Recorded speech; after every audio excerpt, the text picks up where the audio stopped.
इस कार्यक्रम के प्रसारण पुण्यार्जक हैं Shri Kanwar Lal ji Mahaveer Prasad ji Patni, RK marble group, Madanganj, Kishangarh, Rajasthan.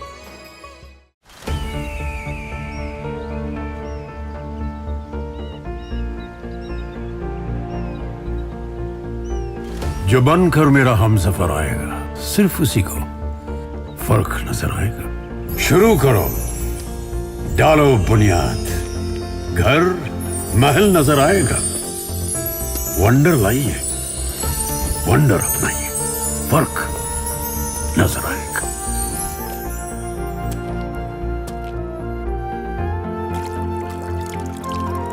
पानी भर लो अंजलि में, चांद उतर आएगा।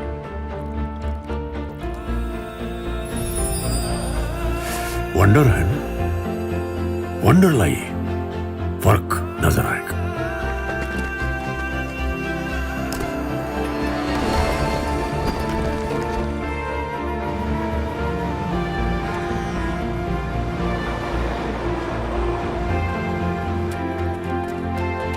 पहला घर तो खड़ा करो, शहर नजर आएगा।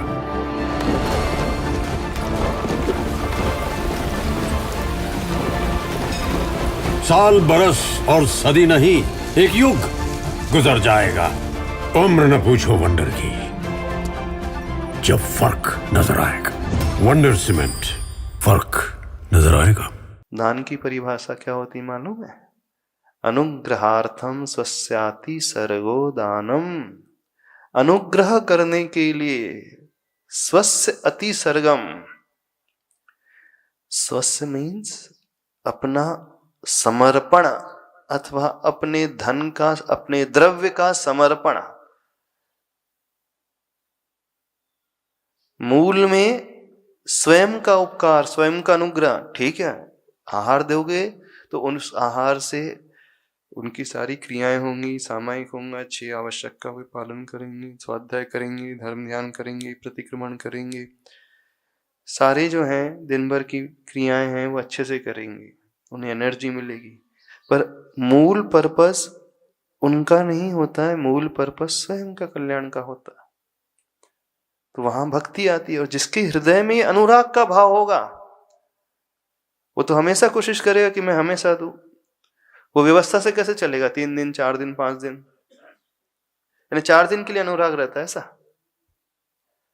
जब आपके घर में चौका लगता है तब तो आपका अनुराग है, बाकी 26 दिन अब बाकी दूसरे को की जिम्मेदारी हो गई, रिस्पॉन्सिबिलिटी किसकी हो गई? पड़ोसी की। ऐसी ना? समझे आखिर भाव क्या है उसके पीछे। तो कभी भी हम दूसरे के उपकार के लिए देते नहीं हैं, स्वयं के उपकार के लिए दिया जाता है। और जब दान दिया जाता है तो श्रावक नवधा भक्ति आदि करता है तो सिर्फ आहार नहीं देता है, आगम में आता है वो मुनिराज को चरित्र का दान दे देता है, सामायिक का दान दे देता है, स्वाध्याय का दान दे देता है, अभय दान दे देता है, सारी चर्या का दान दे देता है, केशलोंच आदि का दान दे देता है। स्वयं वो दीक्षित नहीं हो पाता है, स्वयं उन कष्टों को नहीं सहन कर पाता है, तो ये भावना भाता है कि जीवन भर में मैंने जो द्रव्य अर्जन किया है उसमें सिवाय पापों की कुछ नहीं मिला मुझे। जब भी अर्थ पुरुषार्थ करते हो, बिना हिंसा के, बिना आरंभ सारंभ के पैसा कमाते हैं। जीवों का वध तो होता ही है, कोई भी व्यापार करोगे जीव हिंसा होगी। तो जब जिस व्यापार के लिए, अर्थ प्राप्ति के लिए आप कर रहे हैं, तो उस पैसे के साथ साथ बहुत सारा वो पाप भी कमा जाता है। तो उस पाप को धोने का उपाय होता है भक्ति करना।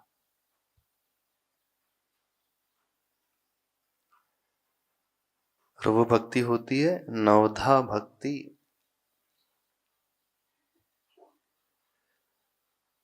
भक्ति बाद में होती है, पहले जो दाता होता है वो अपनी कुछ विशेषताओं को देखता है, विशेषता उसके भीतर होती है तो सही रूप में भक्ति होती है।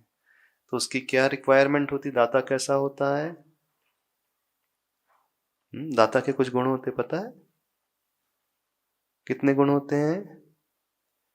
श्रद्धा, भक्ति, अलौल, क्षमा, विवेक, ज्ञान, अलुप्तता, ऐसे 7 गुणों का वर्णन आता है। संतोष गुण को रखने वाला वो, क्योंकि दान अथवा वो भक्ति तब फलती है विधि द्रव्य दात्री पात्र विशेषास्तद विशेष। विधि की विशेषता से दान में विशेषता आती है, द्रव्य की विशेषता से दान में विशेषता आती है, दाता की विशेषता से दान में विशेषता आती है और पात्र की विशेषता से दान में विशेषता आती है। तो दाता की भी कुछ विशेषता होती कि नहीं, उसकी क्वालिटीज होती कि नहीं? अब आप लोगों की भक्ति तो मजबूरी की है, स्वार्थ की है, जबरदस्ती की है, दबाव में की गई है, और जो फोर्सफुली हो रहा है कार्य अथवा स्वार्थ के कारण बीमारी को दूर करने के लिए, तो वहां भक्ति कहाँ हुई? वहां तो बनियागिरी हुई। बनियागिरी हुई ना, इस हाथ दे इस हाथ ले, आहार दे रहा हूं तो रोग ठीक होना चाहिए। डॉक्टर के पास जाते हो, दवाई लेते हो, फीस देते हो कि नहीं? उसे फीस देते हो ना? क्यों फीस देते हो? क्यों फीस देते हो डॉक्टर को? ठीक से इलाज देख ले और उसका लिखा हुआ रहता, निर्धारित फीस तो देना पड़ती है। तो रोग ठीक करने के लिए आप उसे फीस देते हो। ऐसे ही गुरु की भक्ति कर रहे हो, दान दे रहे हो, किस लिए? महाराज जी कष्ट बहुत है, स्वार्थ के लिए। सुना है आप लोगों की भक्ति करने से कष्ट दूर हो जाते हैं। तो बनिया बन गए हो, तो भक्ति में तो बनियागिरी होती नहीं, कहाँ होती?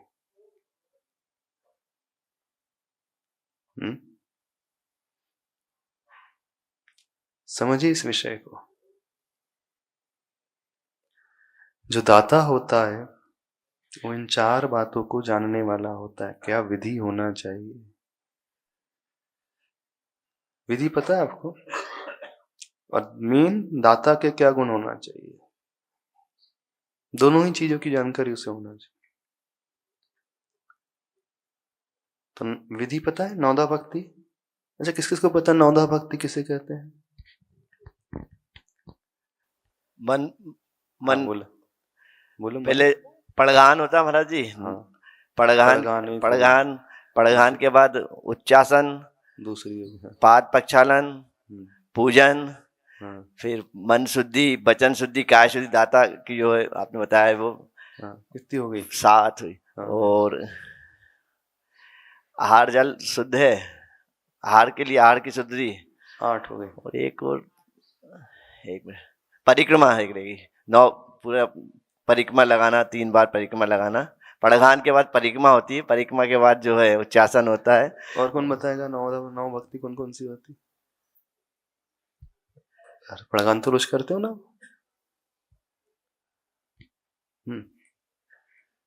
राजेश, हाँ पढ़ नहीं, बता दो।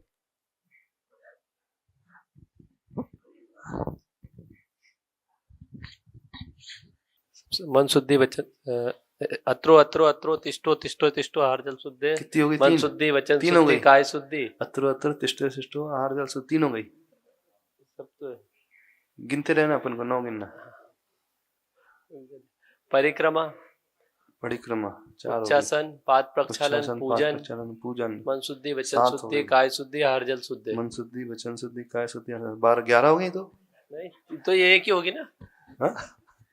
मतलब अत्रो अत्रो तिष्ठो तिष्ठो ये एक ही होगी ना? पड़गान मतलब पहली भक्ति होती है पड़गाहन। हाँ, मतलब उसमें तीनों सम्मिलित है ना महाराज। दूसरी भक्ति होती है परिक्रमा, उच्चासन। परिक्रमा आदि सब पड़गाहन के अंतर्गत ही आती है। तीसरी भक्ति होती है पाद प्रक्षालन। उच्चासन भूल गए अपन। उच्च पहली हो गई पडिगमनम, उच्चट्ठैनम, पाद प्रक्षालम, फिर अर्चना पूजा चौथी, फिर उसके बाद आती है पांचवी प्रणाम करना, नमोस्तु बोलना। छठवीं आती है मन शुद्धि, वचन शुद्धि, सातवीं वचन शुद्धि, काय आठवीं काय शुद्धि, नौवीं आहार जल शुद्धि। कितने लोग नौ भक्ति करते हैं?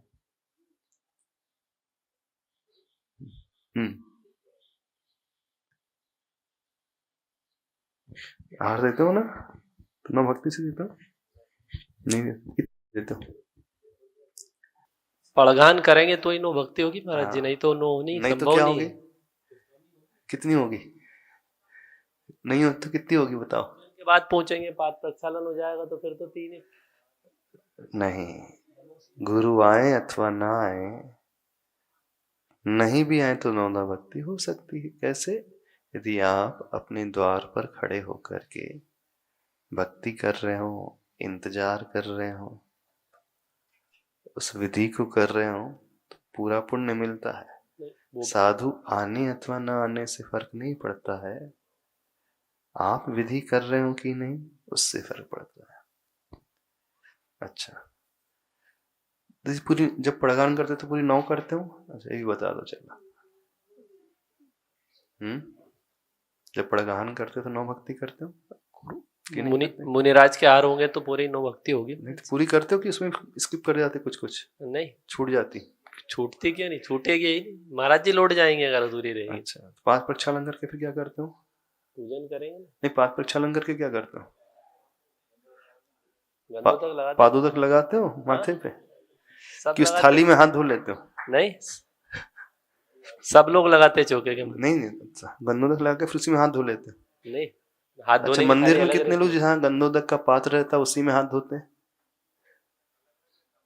अलग अलग रहता है? चौके में क्या रहता है? उसी में से गंदोदक लिया और उसी में हाथ धो लिया, है ना? नहीं नहीं, हमने तो बहुत जगह ऐसे ही देखा, पाद प्रक्षालन किया और उसी में हाथ धो लिए। होता है? पाद प्रक्षालन का उद्देश्य नहीं, गंदों तक बनाना। समर्पण का उद्देश्य। अच्छा, मन शुद्धि आप बोलते हो, मन शुद्धि रहती? बताना, मन शुद्धि का अर्थ क्या होता है?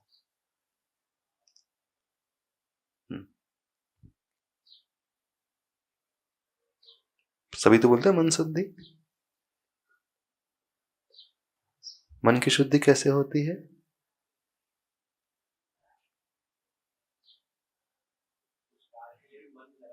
अच्छा, मन लगा करके आहार देना, यही होता है।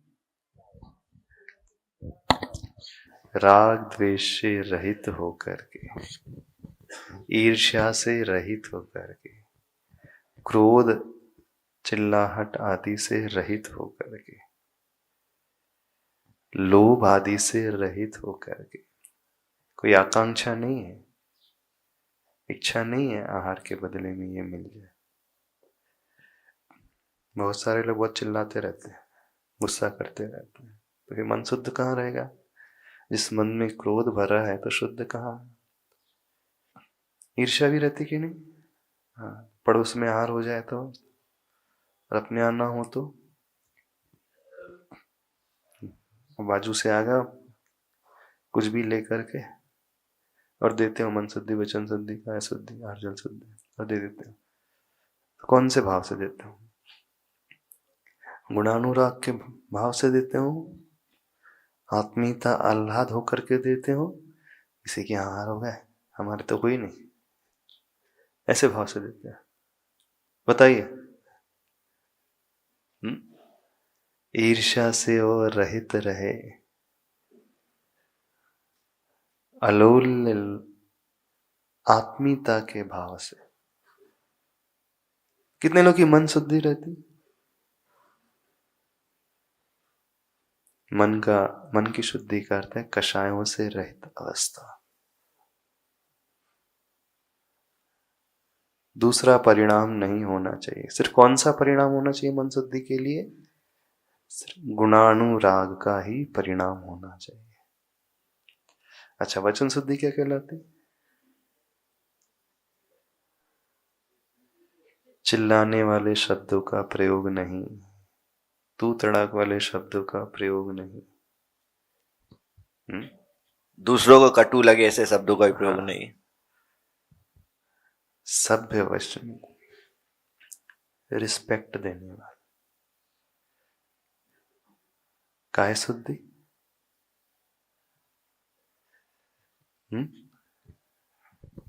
शरीर की शुद्धि और भी है? वस्त्र की भी शुद्धि, शरीर की शुद्धि के साथ साथ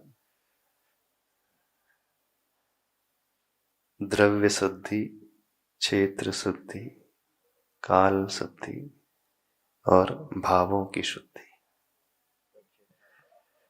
वो द्रव्य में आएगा। द्रव्य कैसा है? विधि द्रव्य। द्रव्य कैसा है? शुद्ध होना चाहिए।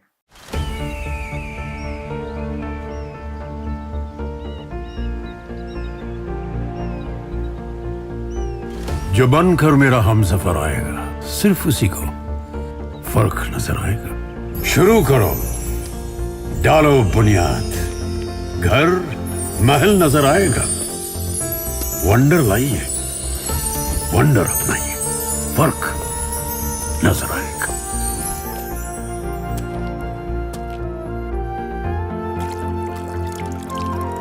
पानी भर लो अंजलि में, चांद उतर आएगा।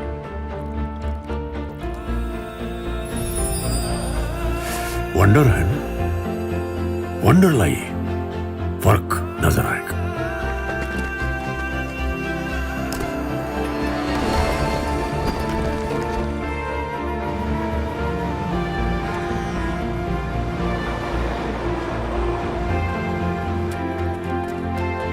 पहला घर तो खड़ा करो,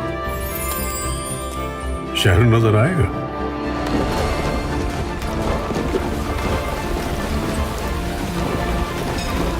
साल बरस और सदी नहीं, एक युग गुजर जाएगा। उम्र न पूछो वंडर की, जब फर्क नजर आएगा। वंडर सीमेंट, फर्क नजर आएगा। इस कार्यक्रम के प्रसारण पुण्यार्जक हैं श्री कंवर लाल जी महावीर प्रसाद जी पाटनी, आरगे मार्बल ग्रुप, मदनगंज, किशनगढ़, राजस्थान।